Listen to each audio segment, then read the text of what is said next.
So welcome to Applied Mindfulness, and today's topic is impure mind leads to suffering and pure mind leads to peace and happiness.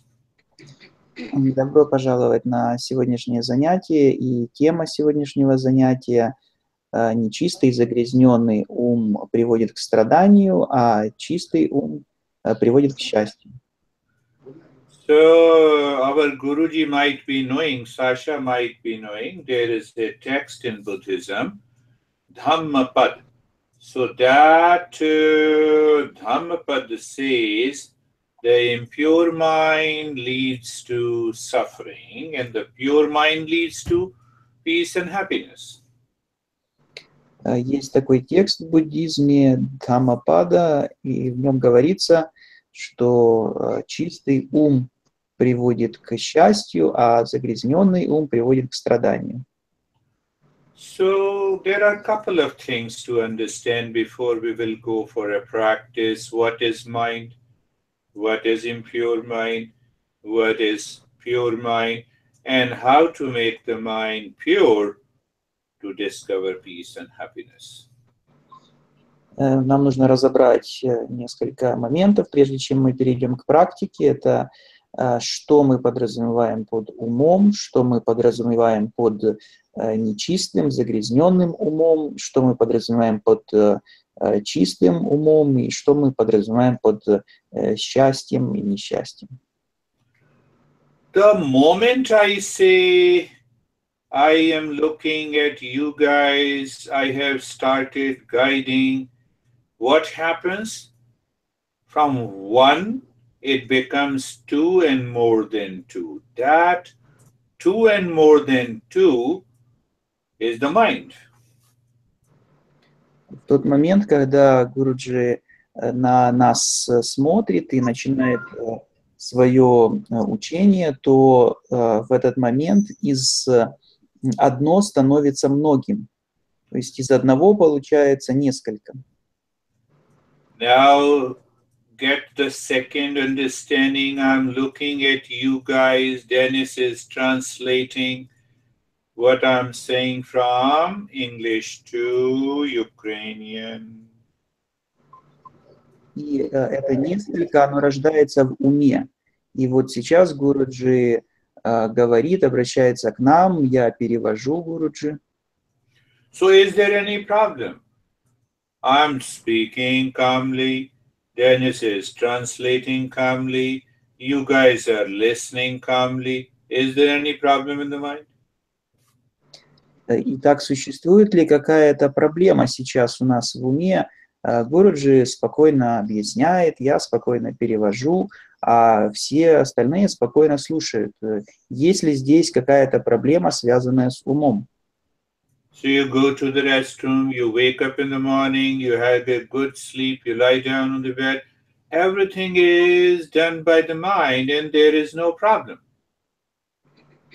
Или, например, другой пример, когда вы встаете утром, вы идете в туалет, затем вы занимаетесь какими-то делами, затем снова ложитесь. Это все побуждает вас делать ум.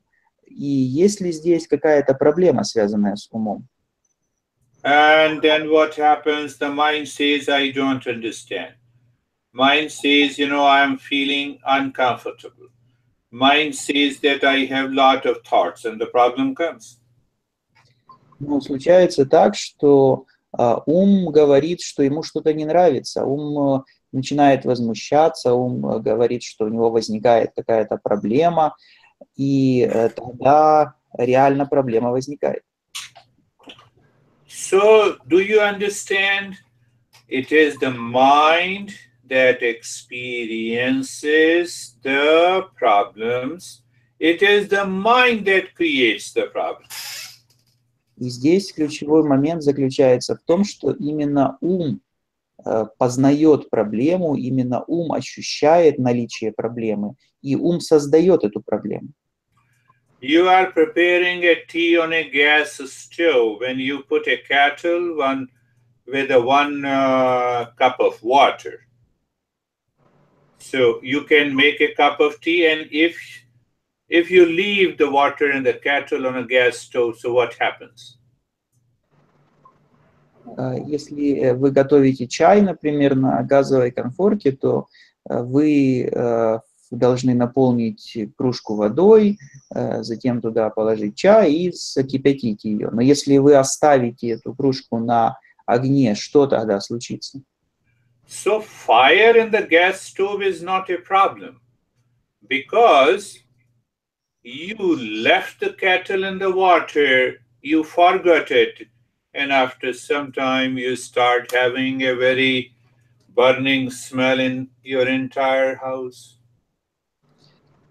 Сам по себе огонь не является проблемой в данном случае, или кружка, или вода, в них нет проблемы. Но тот факт, что вы забыли, например, на огне кружку на длительное время, из-за этого факта возникает проблема, и кружка начинает гореть, источать неприятный запах. Similarly, the fire is not a problem because we did not make the right choice. We created a problem. И тогда, когда мы делаем неправильный выбор, то тогда мы создаем проблему.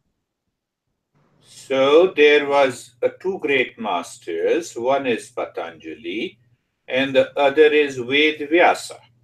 So Ved-Vyasa has explained the sutras of Patanjali, who says mind is made up of three universal qualities. Было два великих мастера, Патанджали и Ведвьяса. Ведвьяса объяснял сутры Патанджали, и в одной из сутр сказано, что ум состоит из трех составных частей.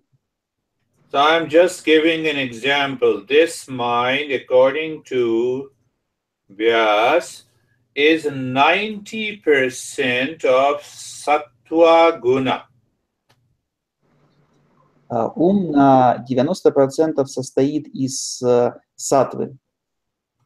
And sattva guna means the mind is at peace, mind is living and working in wisdom, it is always happy.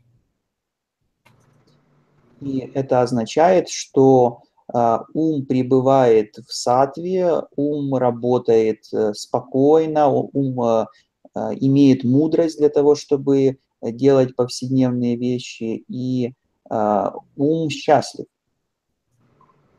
How do you make a tea? Maybe one cup of water, 1 teaspoon of tea, and a little sugar. Three things are necessary. Same thing.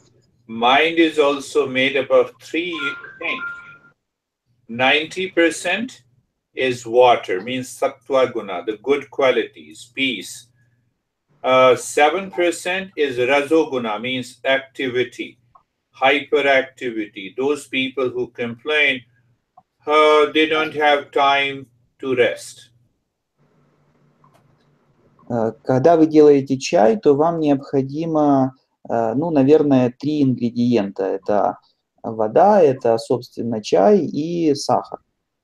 И каждый ингредиент должен быть в своем таком-то количестве для того, чтобы получился чай.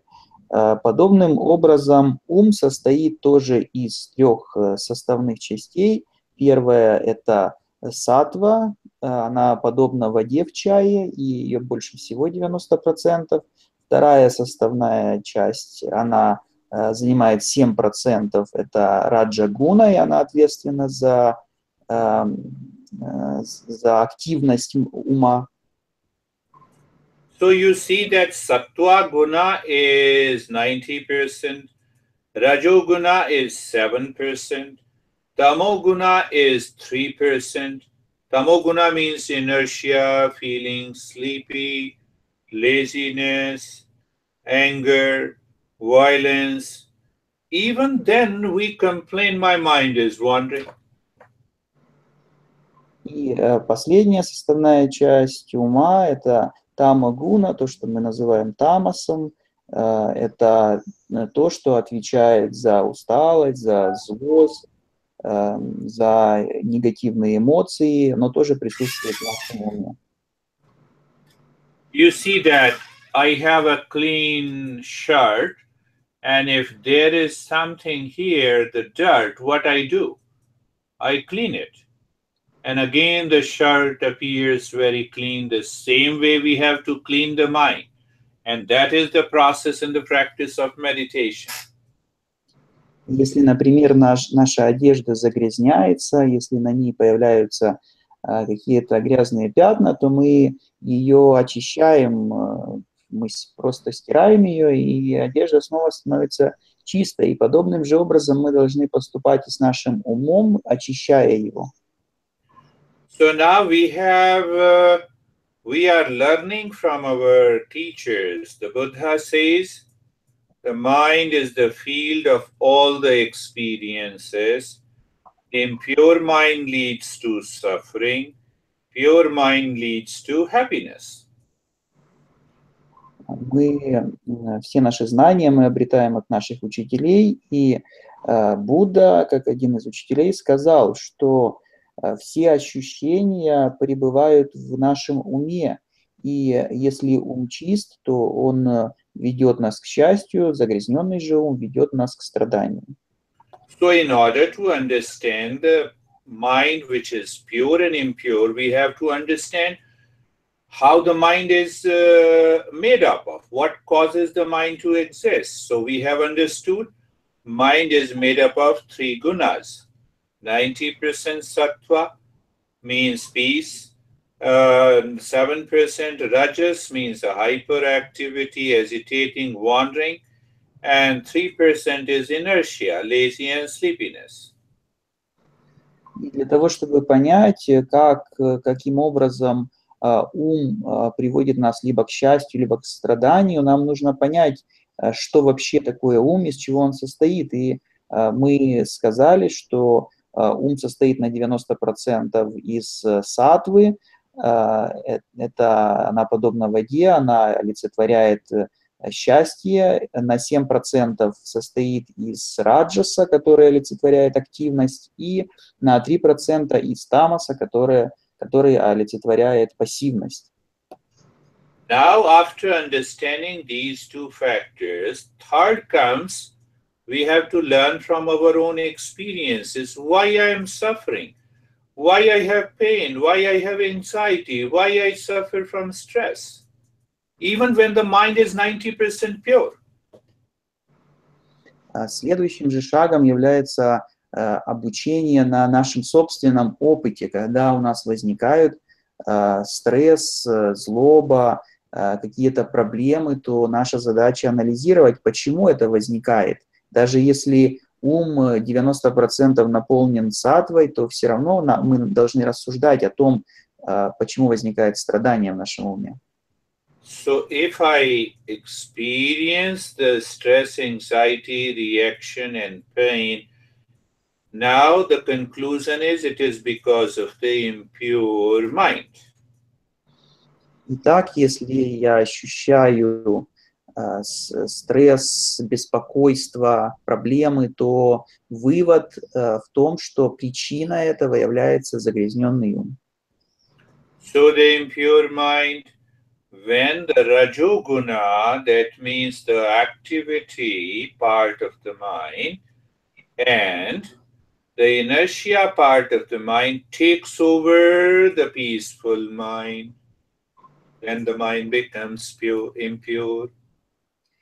Так, ум становится загрязненным в тот момент, когда раджас или тамас, или одновременно и раджас, и тамас захватывают наш ум и превозмогают по силе воздействия со своей саттву. И тогда ум становится загрязненным. So only one more thing today, that what causes the mind to become impure? We say when the mind is seeking happiness and peace in people, in places, in objects, in possessions, then the mind becomes impure.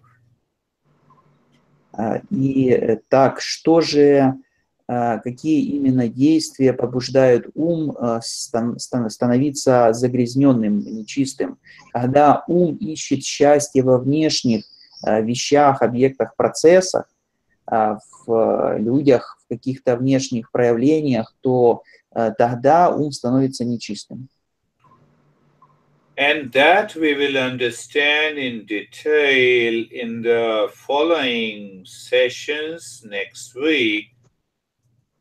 So, what is that when the mind is consciously or subconsciously or habitually seeking something outside?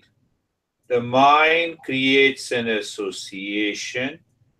Second point, once the association is done, what happens at the third time? Then the mind is constantly outside, it moves outside. That moving outside of the mind is known as the wandering mind. You are responsible, nobody else. Как же это работает? Каким образом ум ищет счастье вовне? Он создает некую ассоциацию с каким-то предметом, объектом и считает, что в этом объекте заключается счастье. И тогда ум постоянно возвращается к этому объекту, и вместо того, чтобы пребывать в покое внутри, он постоянно обращен наружу. И это и есть качеством загрязненного ума. Здесь никто, кроме нас, не ответственен за то, что мы именно так позволяем уму себя вести. We will understand in the next week, and I'm giving an example you have to write to me. Two people are in a mall passing by the wine shop. The one person is drunkard, he is addicted to drinking, he looks at the wine shop. The second person is teetotaler, he also looks at the wine shop. Both are looking at the wine shop. But in one person, something happens into the mind. For other person, nothing happens. You see the impurity and purity? Гуру приводит такой пример, который иллюстрирует нечистый ум и чистый ум применительно к конкретному объекту. Например, два человека, один алкоголик, а другой обычный человек. Они идут мимо магазина спиртных напитков. И тот человек, который алкоголик, он обращает внимание на спиртное, и тут же те ассоциации, которые у него есть со спиртным, возбуждают его ум и вызывают страдания в его уме. А тот человек, который не является алкоголиком, ему все равно, он никак не реагирует. В этом и заключается разница между умом, обращенным наружу и вовнутрь. So I'm giving 1 week of a homework. Whenever you wake up and you start working of your daily activities, you have to observe what happens to your mind when you experience anxiety, stress, duality, problem, and a conflict. It will become easy for you to learn and experience the higher meditative state. Итак, Гуруджи дает нам задание на следующую неделю. Это замечать те моменты, когда в уме возникает стресс, страдание, проблема, негатив, и анализировать и понимать, откуда он берется, что вызывает эти проблемы. Now let us take our journey of mindfulness today. Давайте начнем нашу медитацию сегодняшнюю. Close your eyes and be comfortable. I don't create any kind of a stress to you. So you can lie down, you can sit in any posture of the body that you like. First, then you be comfortable. What we discussed, pure mind and impure mind. Impure mind experiences unease and discomfort. So let us check it. Remove that discomfort. Why? The mind moves into the purity. Look at it, how easy it is. If you have a clear understanding of mindfulness, everyone can enter into a deeper state of mindfulness. So looking at the neck joint, mind experiences, feels the sensation. Then the mind says, okay, I feel the sensation and the neck joint is comfortable. There is no discomfort. Then you experience the steadiness. You see that you are learning from your experience. You don't need me. I'm pointing you out. I'm simply a pointer. Move the mind on the shoulder joints. So when you move the mind on the shoulder joints, the mind experiences. So you have to observe those experiences. If your mind is still wandering, looking for peace somewhere outside, then what is happening? Oh, then it will take years and still you will not succeed. So what is the most important point? Is your awareness where you are.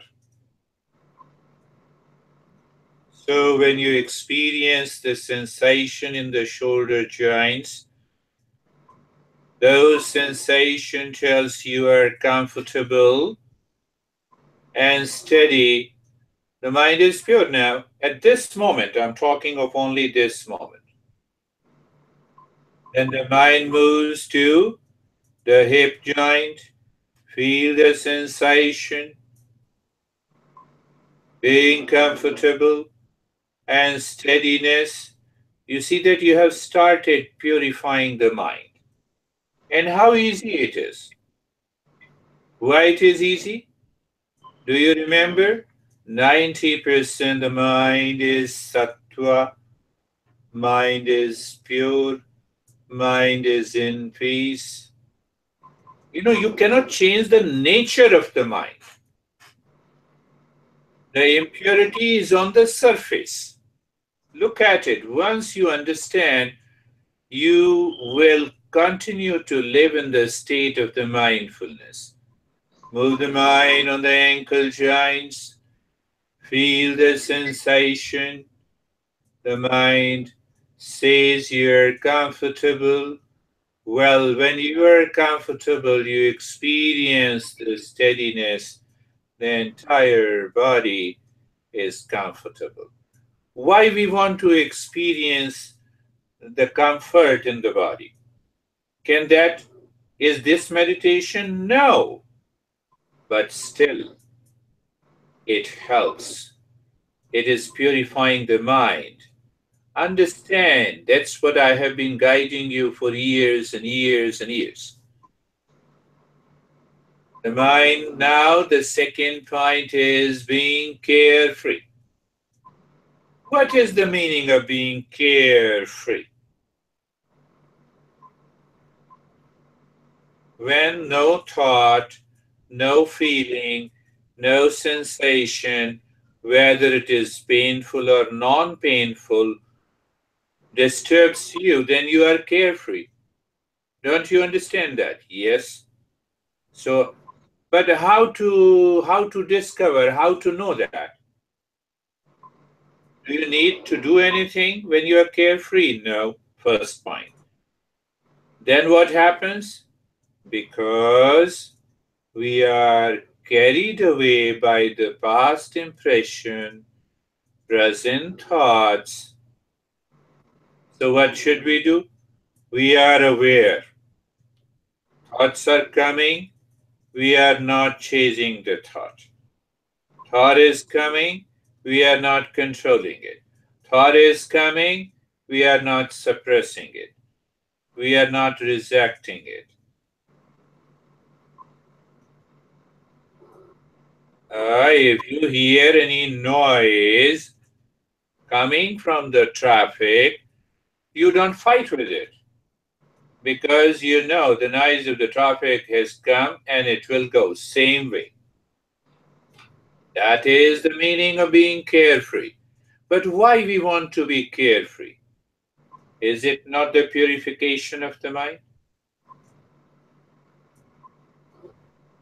We start our journey by being carefree in the practice and we say, okay, let the thought come and go. We are okay with it. Then comes the third point. Where is the third point? Be inspired. Remind and recall. Tell your mind, what? Let me discover inner peace and happiness. Let me discover inner peace and happiness. Let me discover inner peace and happiness.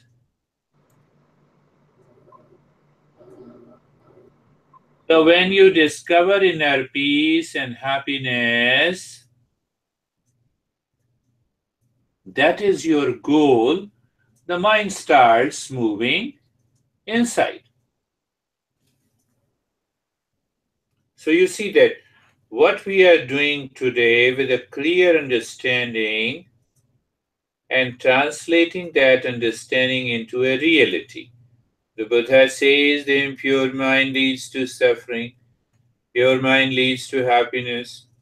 So we have to move from the impurity to the purity. I believe that you all have understood it. Anyhow,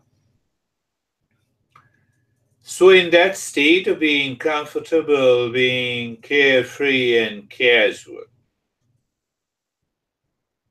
the mind is constantly either agitated or due to ignorance considers I am the body. So once we have a clear and a right perception that I am not the body, the mind goes to another stage of purification. Let us see that. Look at the head and the neck.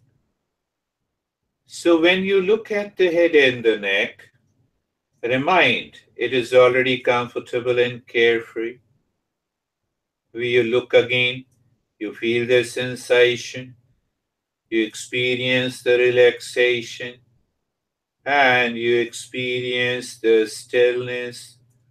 I'm just making today's journey simpler. So casually, now your mind starts thinking, oh, means mindfulness is relaxation and stillness? No. Mindfulness is being comfortable? No. Mindfulness is being carefree? No. But still we need all these steps in the beginning.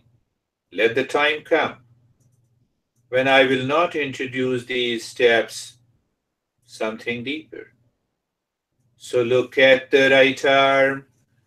So mind goes to the right arm. You are aware of the right arm. You feel it. The mind is still on the right arm. You experience the sensation, relaxation, and the stillness. The mind goes to the left arm. It goes to the left arm. You feel the sensation, relaxation, and the stillness. The mind goes again to the left arm. You are looking for purity, purity, purity.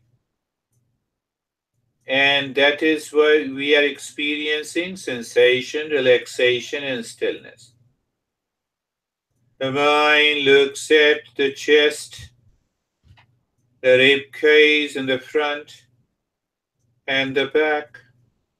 The mind goes back, it experiences the entire rib cage. You experience the sensation, relaxation, and the stillness. The mind goes to the belly. The mind goes to the belly.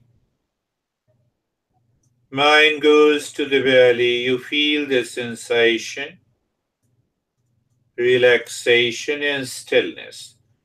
You see that you consider like this sensation that does not agitate you, a sense of relaxation that clears the mind, a sense of stillness where the mind is not wandering. You're moving from the impurity to the purity. Understand from today's teachings of those masters that we understood together. The belly, the mind goes to the belly. You feel the sensation, relaxation, and the stillness. The mind goes to the spine. You feel the sensation, relaxation, and the stillness. The mind goes to the right leg. Sensation, relaxation, and the stillness. The mind goes to the right leg again. Sensation, relaxation, and the stillness. The mind goes to the left leg. You are aware of the left leg. You experience the sensation, relaxation, and the stillness.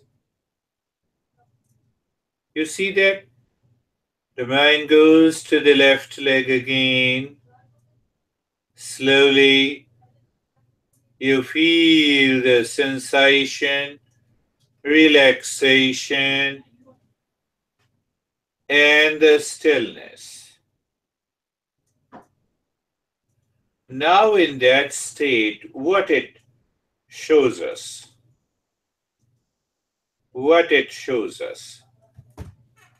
we are experiencing the sensation, pleasing sensation, a state of relaxation, and the stillness. This is, you can say, you're filtering out the impurity. That needs to be understood. So normally we take it, oh, this is relaxation. Relaxation means peace. No, it is not. It is not meditation. Yes, relaxation is peace, but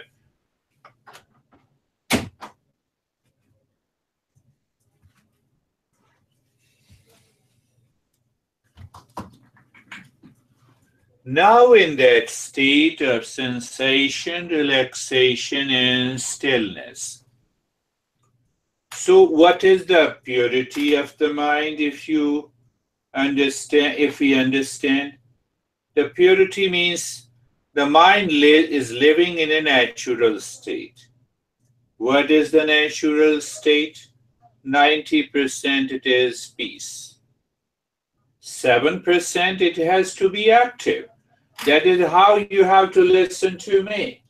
If you don't listen, if you are listening to me, the mind needs to be,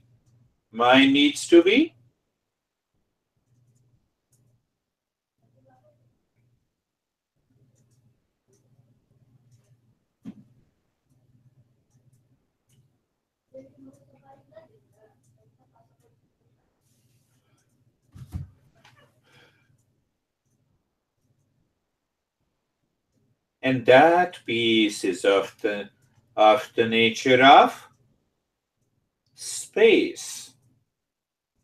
So we are asking the mind, you see what exactly we are doing. We are following the teachings of the Master. So head and the neck, and what is outside? The space.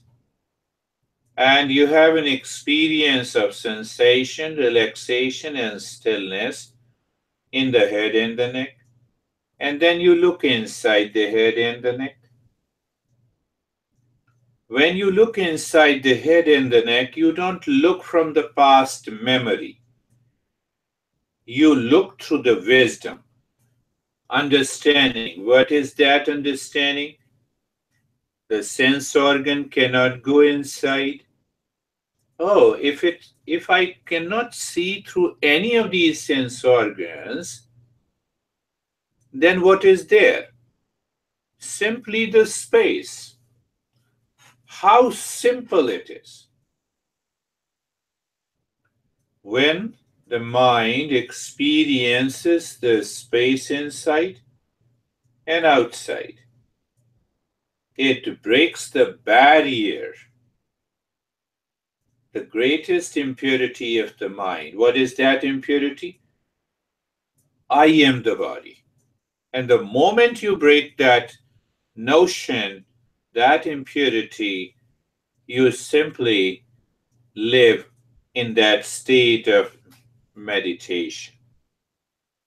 Look at it again. Look at the right arm.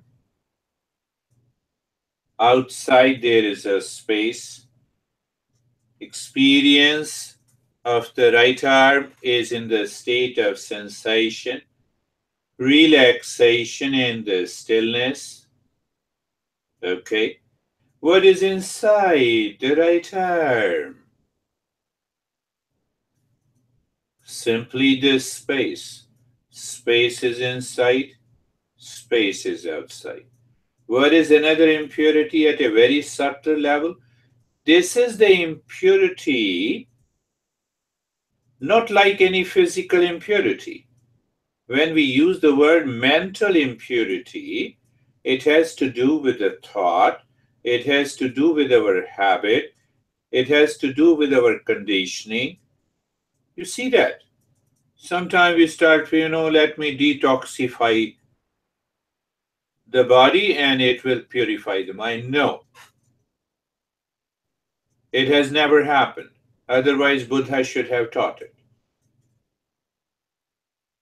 So, looking at the left arm, the space outside, infinite space is there. And then you're looking at the left arm, you have another experience of sensation, relaxation, and stillness. And you look inside the left arm. So you have another experience of the space.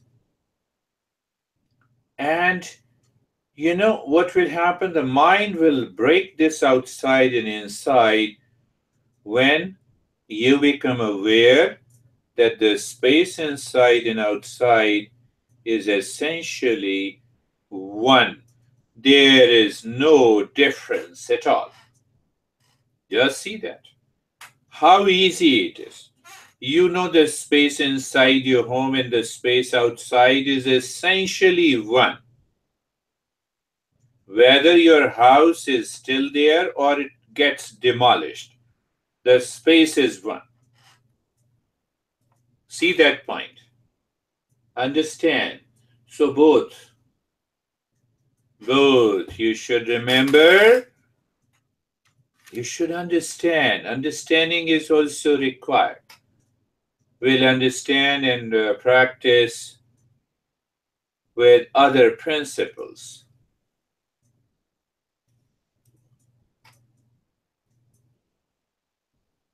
Now look at the chest and the belly. So first outside, the infinite space. Second, experience of sensation, relaxation in the stillness, in the chest and the belly, and inside the space. When you break Your mind breaks the notion the space inside and outside uh, are not two, but they are one. You have another level of purification of the mind. One more understanding here. Intellectually, we are fully aware the space inside the room and outside, both spaces are essentially one, they are not two. And still, the mind clings to the home. Still, the mind says, no, I feel good at home. See, it divides. So, I have made a statement. You may have an intellectual understanding that will not work. What will work? Your experience that the space inside and outside are one. Many people complain me, I have understood. No, you did not understand. Understanding means experience. I'll give you a mango and I'll say you that this mango is very sweet. Did you understand? Yes, you will say. That is not understanding in meditation. Understanding in meditation is your experience. Now I made a difference. Look at the right leg. Outside is the space. Then the right leg, the sensation, relaxation, and stillness. Inside the right leg is the space again. And now what I'm saying? Just become aware the space inside and outside are not in fact divided. It is one space.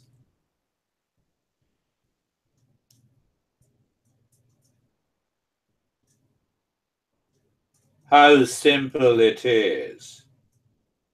Look at the left leg, the space outside, then the left leg, sensation, relaxation, and stillness, then the space inside, and then you are there. Instantly you become aware the space in and out are, but then what happens? Right perception. What is right perception? Only one point I'm talking about. I'm not the body. How simple it is.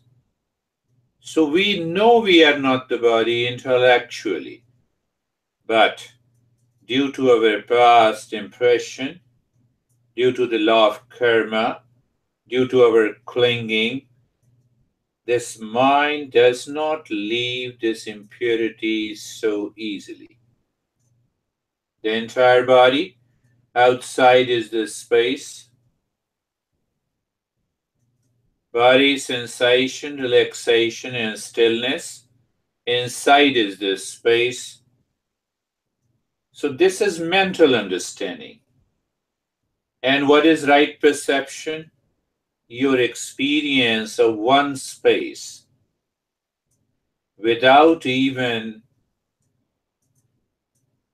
acknowledging there is something inside or outside.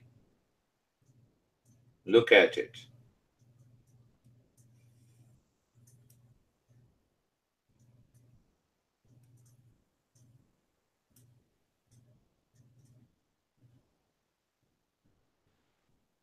We are understanding mindfulness and meditation based on the teachings of the great masters. And that is why we discuss together one principle or more than one principle in every session. So understanding the principle intellectually is definitely the first point, but our mind should also contemplate on those principles every day.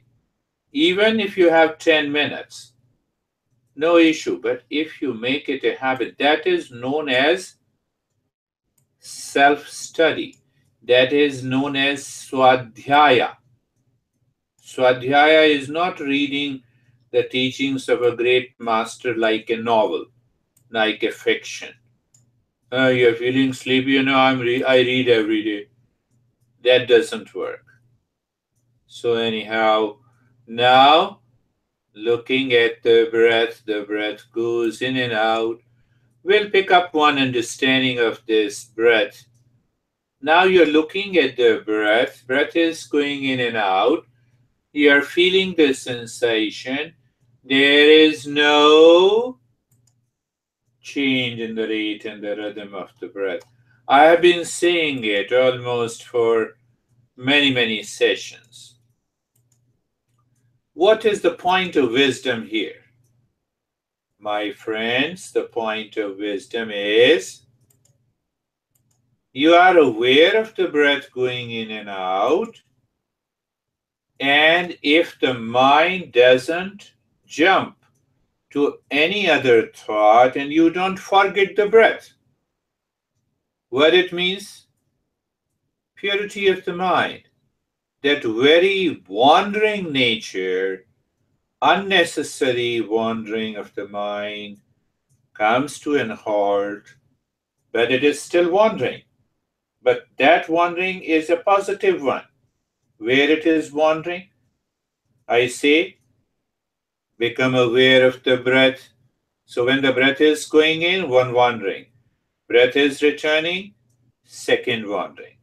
Breath is, you feel the sensation, another wandering. You feel the sensation when the breath comes out. You are aware that the breath is not changing, another wandering.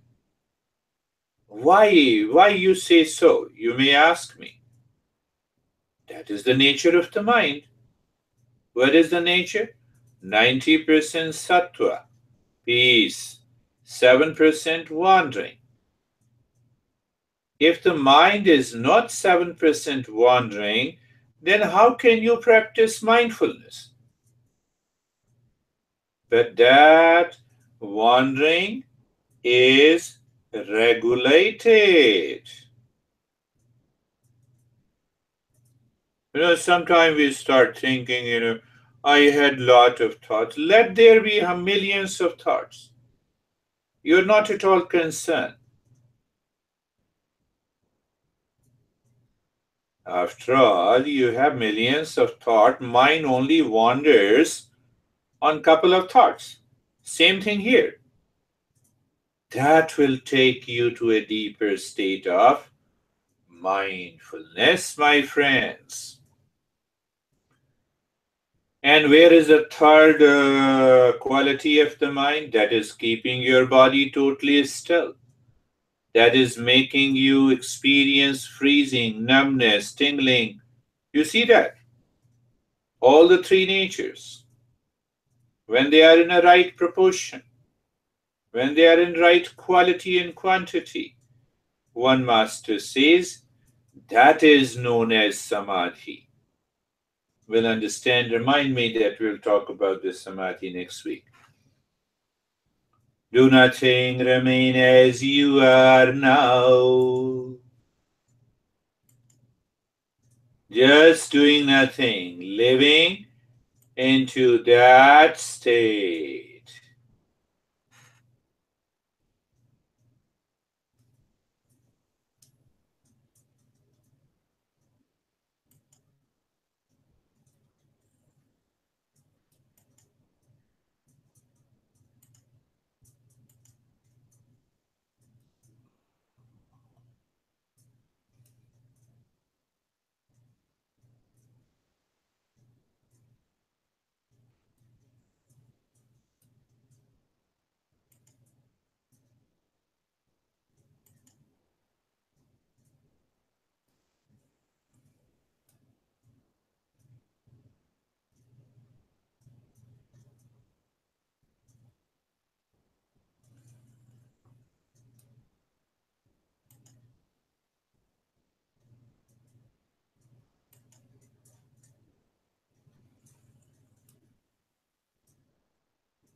Shanti, Shanti, Shanti.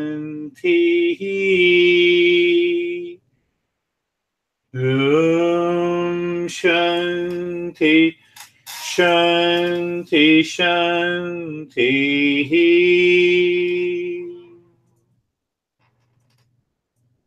Bring your awareness on the right hand, your awareness on the left hand. Lift your both the palms, place it on your eyes, open the eyes inside. Know your experiences, bring the hands down. We may share our experiences before bringing an end to the session. So, how are you, Sunita?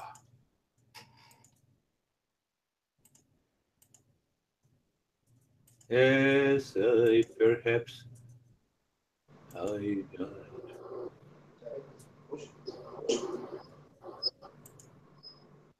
So, how are you, Sunita?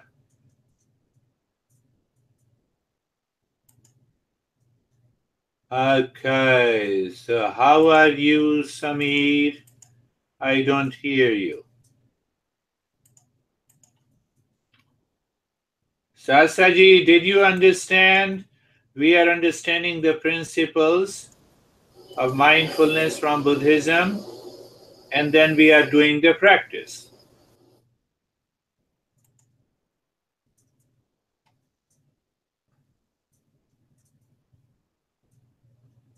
I don't hear you. Samir, are you talking? Hello. Yes, now I can hear you. Hello. Yes, I can hear you. Continue. Yes, sir. I was feeling a little bit sleepy, but I enjoyed the this session because Yes. because the mind went inside, and now also I'm feeling it's time 11:30 in the night now, so that's why it is like that.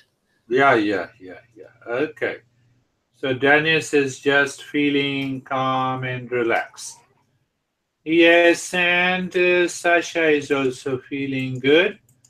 We will take up another session next week at the same time. Until then, thank you.